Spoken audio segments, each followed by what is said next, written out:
It's the most wonderful time of the year, isn't it? It's tax season. Yes, April 15th is here a week from tomorrow. And whether you've done your taxes or not, yet they're due that day. Now, some of us, we have to pay quarterly, and there's other parts during the year when we have to put up with taxes, but not as great as we do on April 15th.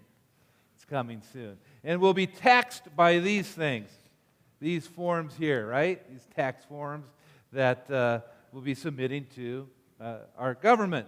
Now, some of you, when you do your taxes, you allow for someone else to do them for you. You don't want to be taxed with that burden of doing your own taxes, so you have a CPA, you have a tax preparer do your taxes for you. There's other people like me, we use computer programs that help us do our taxes, and yeah, we sit down and there's a number of hours to do them, but we'd rather do it that way. And for others of you, there are still a few of you, a handful of you, that will go to the website, our U.S. website, print out all the forms you need, and do them by hand. God bless you. But isn't it interesting when we talk about taxes? We use it both as a noun and as a verb. If you've noticed, I've done that on purpose already. There are the taxes that we have to do. That's the noun part of it, right? It's something there. It's physical. It's a thing that has to be done. But we've turned that also into a verb because we hate taxes. And so we use, we're being taxed by the things in our life. And when we use that word, I'm being taxed by this, we're not always talking about taxes. We're talking about a bunch of other burdens that we carry in our life, burdened by the taxes of difficulties in our life. Now, when we look at the gospel reading for today, there's that element of taxes as a noun, tribute that needed to be paid to Caesar. But that's not how I want to use it. I want to use the word mostly this morning as a verb, as being taxed by something. And the text is really not about us, it's about Jesus and what Jesus was taxed with. He was taxed with a couple of things. Then the broader scope. We're going to look at much more than just this gospel reading for today. It's really difficult to pull this one story about paying tribute to Caesar out of its larger context. And I can't do that. I've got to look at the larger context of what's going on in Jesus' life at this time. And so we're going to do that this morning.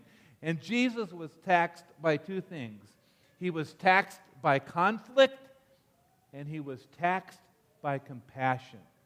So let's start with this aspect of being taxed by conflict. And to do that, let's set the text in its larger picture, larger context. Jesus has now entered into Jerusalem. What we're going to celebrate next week on Palm Sunday is what has already happened in our text today. Jesus entered into Jerusalem triumphantly, riding on the back of a donkey. What's the first thing? You remember the first thing Jesus does when he gets into Jerusalem, when he rides into Jerusalem? He cleanses the temple. And this is really significant. We just see that a lot of times. We just see it as a story along that last week of Jesus, but it's very significant that we understand what's happening when Jesus cleanses the temple. He gets rid of the money changers, and he takes care of all the things that are being done against God's will in that temple, and then he takes his rightful place in the temple. Okay? Do you remember when he was a young kid, 12 years old? Remember he was in the temple? We heard, if you were here on Wednesday and you heard Mary, she talked about it. And you remember what he said? I must be in my Father's house. And now he's taken his rightful place. Now he's cleansed the temple, and Jesus comes, as Luke tells us, Jesus comes into the temple, and he teaches in the temple. You get this? Okay, God, please keep this in your mind, that Jesus, when all this happens in our text today, it's happening at the temple in Jerusalem, not in Galilee, not some other place, but in the temple grounds, the most holy of places for the Jewish people where Jesus is teaching. Okay? So Jesus experiences conflict. 3 different kind of conflicts that he's taxed by. For the first conflict that Jesus is taxed with is over his authority. Now, we're not going to go back and read the story. Just let me kind of lead you through it. It's in the same chapter, chapter 20 of Luke's Gospel. So, the religious leaders are understandably upset, right? Because what did he do? He cleansed the temple.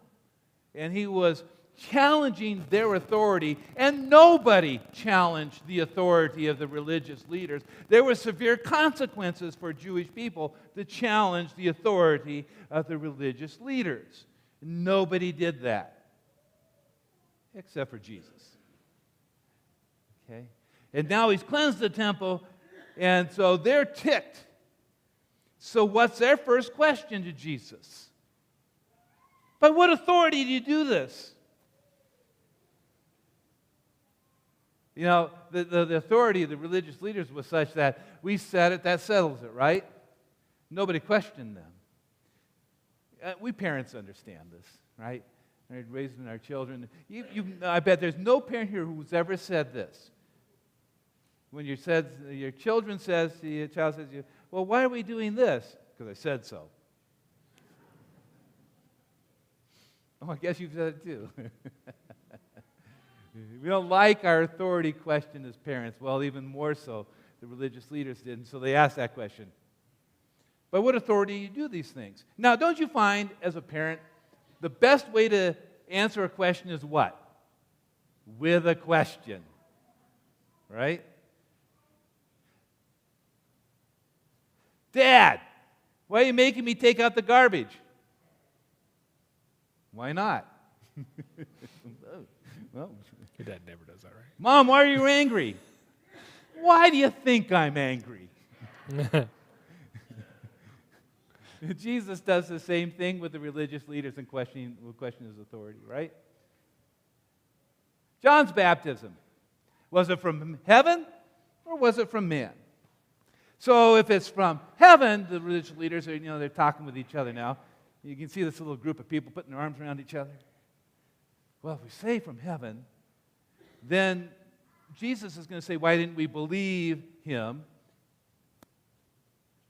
But if we say from man, I'm afraid of all these people around us because they hold Jesus to be a prophet.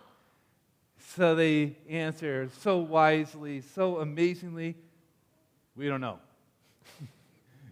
And don't you hear this as a parent? Can't you see yourself doing the same thing? Well, I'm not going to tell you by what authority I do it either.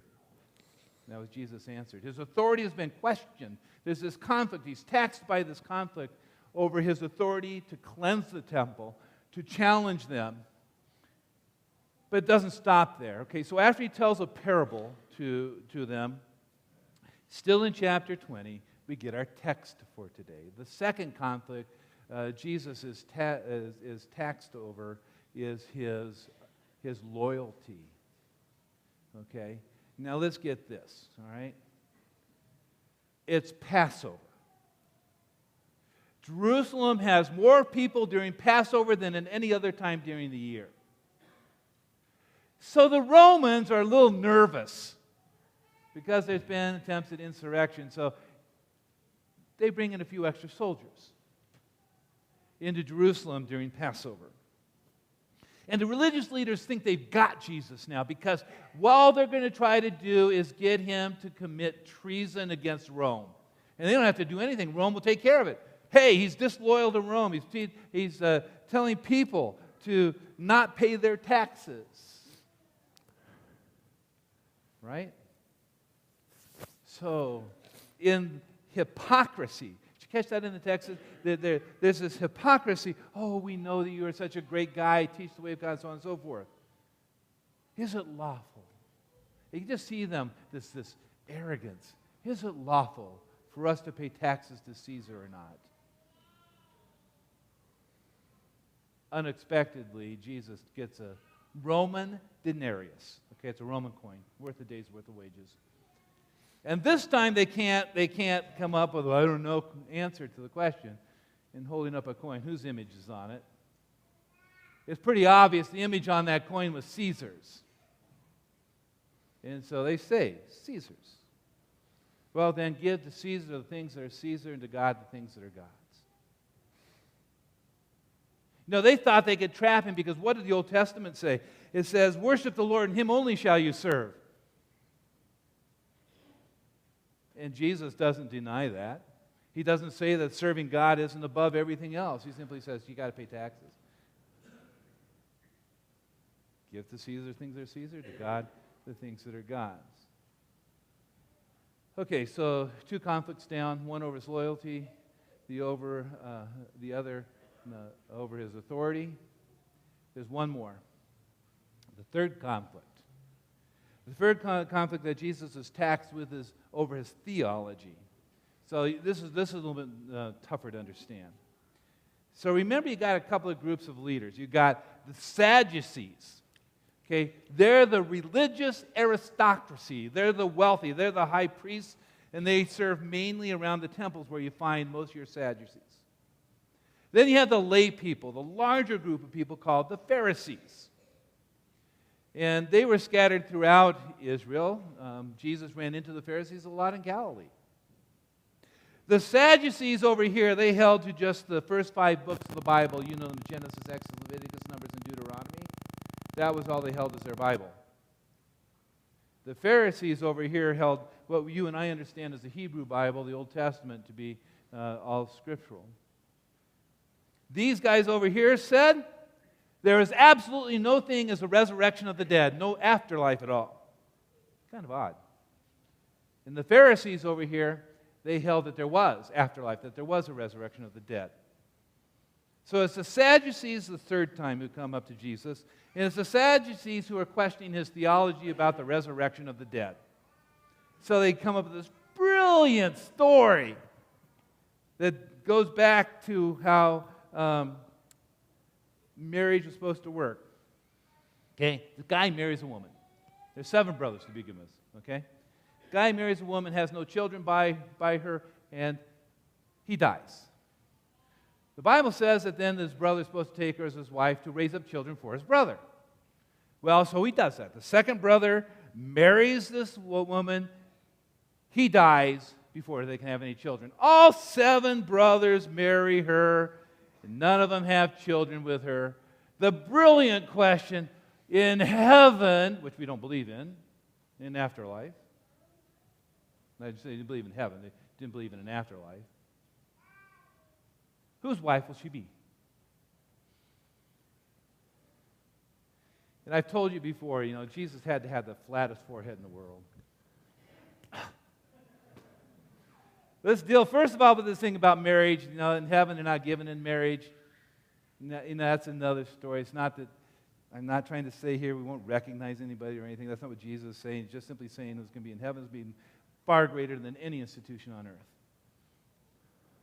But then he goes on about the resurrection because he knows what the real problem is. That's the real question. And he goes, it's kind of that confusing moment. I think if you've read it before, you've been confused about it too. Where Jesus quotes the first 5 books of the Bible. And he says that God calls himself as the God of Abraham, of Isaac, and of Jacob. God's not God of the dead, but of what? The living.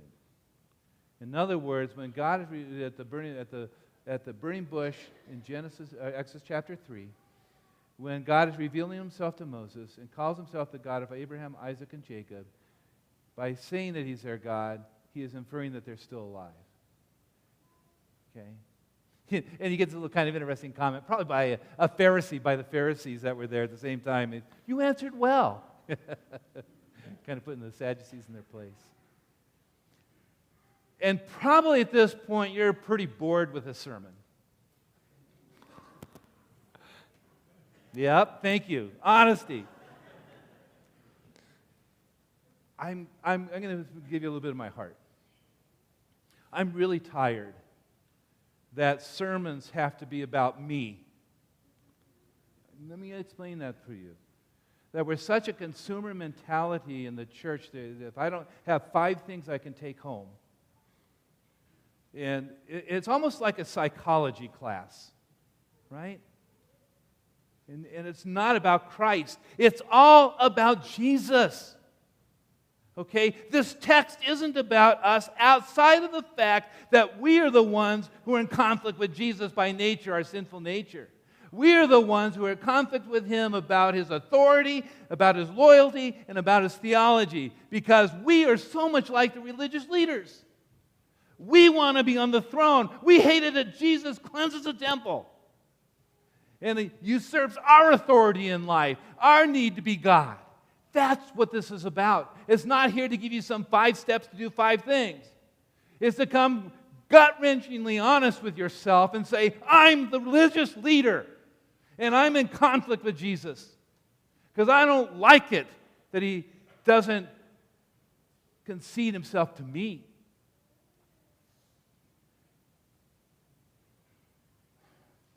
But remember, I started the sermon by saying that Jesus was taxed by both conflict but also by compassion. Now, we don't see that in our gospel reading, but we do see it in the larger context of his time in the temple when he was teaching.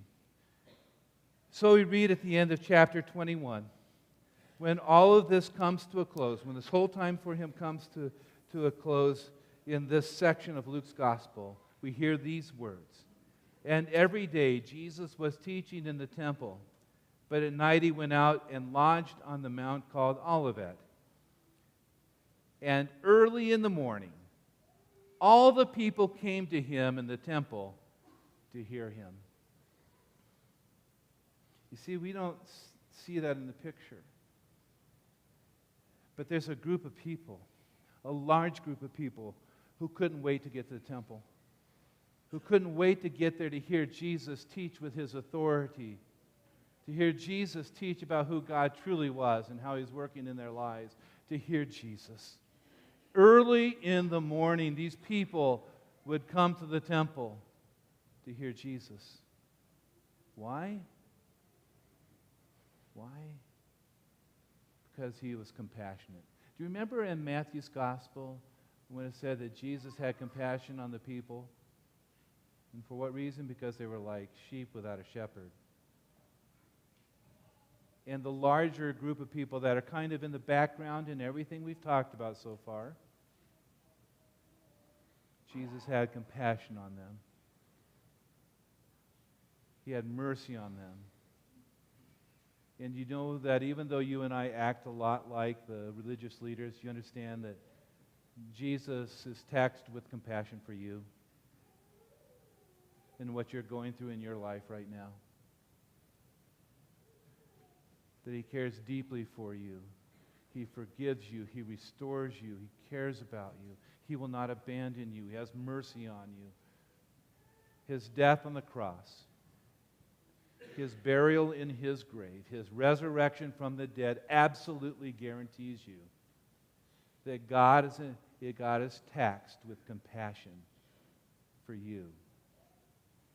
But you need to understand, it may be for you and me, but it's still all about him. Amen. Please stand.